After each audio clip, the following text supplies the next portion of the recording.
Hello guys, so welcome back again sa ating video ngayon is pag-usapan natin itong PhilHealth examination schedule system sa balitin ginawa ko na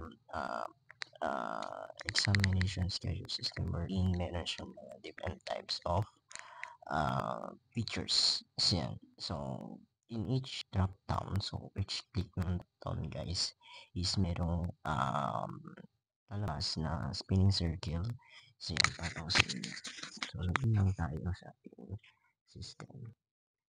So yung tinatanggap nga pala ito guys is yung student ID.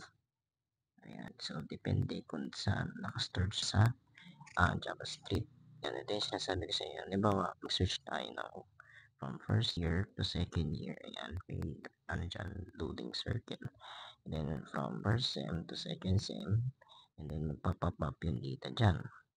And then from midterm to finals. And then makikita nyo dyan yan yung skip ng isa. And then meron siyang mga grid na part ng table which is meron diyang identification kung ba't siya naka-grid. And then yung iba is ano siya, makikita siya. Yan. Yung mga naka-grid dyan is merong iba't ibang identification. Yan. So, pag-usapan natin yan sa susunod na araw guys. So, yun lang guys and thanks for watching.